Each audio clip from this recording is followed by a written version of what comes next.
تو اس کی روح تجھ سے کلام کرے گی۔ یمن پہنچنے کے بعد میں اس کنویں کے قریب جا کر بیٹھ گیا۔ میں نے اس کنویں میں جھانک کر با آواز بلند پکارا، اے فلاں! تو اس شخص کی آواز آئی، لبیک، یعنی میں موجود ہوں۔ تو وہ اس حالت میں تھا کہ اسے عذاب دیتے ہوئے مارا پیٹا جا رہا تھا۔ میں نے اس سے پوچھا کہ اے میرے بھائی، وہ امانت کہاں ہے جو میں نے تیرے پاس رکھوائی تھی؟ اس نے جواب دیا، وہ امانت فلاں جگہ فلاں زینے کے نیچے مدفون ہے۔ پھر میں نے پوچھا، اے میرے بھائی، کس گناہ کے سبب تجھے بدبختوں کے مقام پر لایا گیا ہے؟ اس نے جواب دیا، میری بہن کے سبب، اس لیے کہ میری ایک غریب بہن مجھ سے کہیں دور سرزمین عجم میں رہتی تھی۔ میں اس کی پرواہ کیے بغیر اللہ عز و جل کی عبادت میں مشغول ہو گیا اور مکہ مکرمہ میں رہنے لگا، اور اس مدت میں نہ مجھے اس کی کوئی فکر ہوئی، نہ میں نے اس کے بارے میں کسی آنے والے سے کچھ پوچھا۔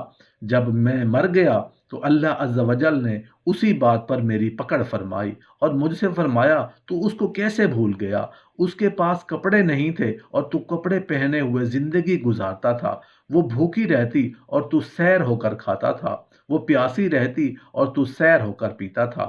پھر ارشاد فرمایا، مجھے اپنی عزت و جلال کی قسم، میں قطع رحمی کرنے والوں پر رحم نہیں کروں گا، اس لیے جاؤ اور بیر برہوت میں ڈال دو۔ تو ملک الموت علیہ السلام نے مجھے اس کنویں میں ڈال دیا، اور اب مجھے عذاب دیا جا رہا ہے۔ اے میرے بھائی، تم میری بہن کے پاس جا کر اس سے میرے لیے معافی کی درخواست کرو اور اس عذاب سے میرے چھٹکارے کے لیے کچھ کرو۔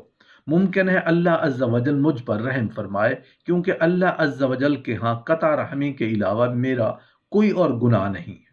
وہ بزرگ فرماتے ہیں کہ پہلے میں اس جگہ گیا جہاں امانت مدفون تھی، اور اس کو کھودا، اس سے ایک تھیلی نکلی جس میں میری امانت موجود تھی۔ وہ اسی حالت میں تھی جیسی کہ میں نے اپنے ہاتھ سے باندھی تھی۔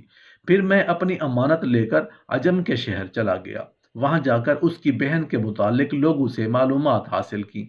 بالآخر جب میری اس سے ملاقات ہوئی تو میں نے اسے اول تا آخر سارا ماجرا سنایا تو وہ رونے لگی۔ پھر میں اس کے بھائی کے چھٹکارے کے لیے اس سے کہا تو وہ اللہ تعالیٰ کی بارگاہ میں محتاجی کی شکایت کرنے لگی۔ میں نے کچھ دنیاوی مال اسے دے دیا اور وہاں سے لوٹ آیا۔ حضرت علی رضی اللہ عنہ فرماتے ہیں کہ تم جب اپنی بہن کے گھر جاؤ تو اپنی بساط کے مطابق کچھ لے جاؤ، کیونکہ تمہاری بہن کا تم پر حق اسے والدین کی وراثت سے ملا ہے، اور انتہائی بد نصیب ہے وہ شخص جس کی بہن ناراض ہو اور اس کی یا اس کی بہن کی موت واقع ہو جائے۔ تو اللہ کا شکر ادا کرو کہ اس نے تمہیں یہ پاکیزہ رشتہ عطا کیا اور تمہیں تمہارے دکھوں کا سہارا عطا کیا۔ بہن اگر عمر میں بڑی ہے تو وہ ماں کے حکم میں ہے، اس کا ادب و احترام قریب قریب اسی انداز پر ہونا چاہیے جیسا کہ حدیث سے معلوم ہوتا ہے، اور اگر عمر میں چھوٹی ہے تو بھائی کے لیے ضروری ہے کہ تعلیم و تربیت اور عام برتاؤ میں ان کا اسی طرح لحاظ رکھے جس طرح کہ ایک باپ اپنی بیٹی کا رکھتا ہے۔ بس ہر مسلمان کو چاہیے کہ صلہ رحمی کو اختیار کرے۔ رسول اللہ صلی اللہ علیہ وآلہ وسلم کا فرمان عالی شان ہے، صلہ رحمی رزق کو بڑھاتی ہے۔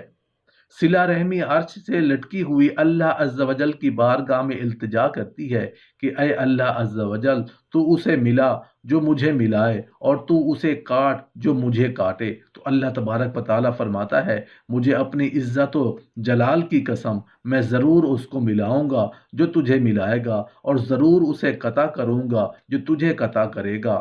عزیز و اقارب یعنی رشتہ داروں کے ساتھ حسن سلوک سے رہنے کو صلہ رحمی یعنی قرابت داری کہتے ہیں۔ رشتہ داری کی اولین بنیاد والدین ہیں، انہی کے ذریعے ساری کی ساری رشتہ داریاں قائم ہوتی ہیں۔ بھائی بہن کا رشتہ انہی کے دم سے ہے۔ رشتہ داروں کا تعلق ہر انسان کے ساتھ وہی ہے جو اس کے مختلف اعضاء کا، جن کی مدد سے وہ زندگی کی خوشیاں حاصل کرتا ہے۔ ہر عقل مند آدمی اپنے اعضائے جسم کو صحت مند اور قوی بنانا ضروری سمجھتا ہے، کیونکہ اس کی بدولت وہ خود صحت مند اور قوی بنتا ہے۔ بالکل اسی طرح رشتہ داروں کی مدد دراصل اپنی ہی مدد کرنا ہے۔ ہر مسلمان کا فرض ہے کہ وہ اپنی حیثیت کے مطابق اپنے خویش و اقارب کی امداد کرے۔ سورہ بنی اسرائیل میں اللہ تعالیٰ ارشاد فرماتا ہے، قرابت داروں کو ان کا حق دو محتاج اور غریب رشتہ دار ہماری امداد کے مستحق ہیں۔ اکثر دیکھا گیا ہے کہ ایک بھائی کو دنیا کی تمام آسائشیں میسر ہیں اور دوسرا بھائی کوڑی کوڑی کا محتاج ہے، لیکن امیر بھائی غریب بھائی سے بے نیاز اور لاپرواہ ہے۔ ایسا طرز عمل صلہ رحمی کے اسلامی اصول کی صریح خلاف ورزی ہے۔ ہمارے رشتہ دار ہماری صرف مالی امداد کے مستحق نہیں ہیں، بلکہ ہر طرح کی امداد کے مستحق ہیں۔ ہمیں ان کی اخلاقی مدد بھی کرنی چاہیے۔ وہ پریشان ہوں تو ان کی ہمت بڑھانا چاہیے، بیمار ہوں تو ان کی عیادت کرنی چاہیے، ان کی خوشی اور غموں میں شریک ہو جانا چاہیے۔ وہ غلط راہ چل رہے ہوں تو انہیں سمجھانا چاہیے۔ اللہ تعالیٰ نے رشتہ داروں کے ساتھ اچھا سلوک کرنے کی ہدایت کی ہے۔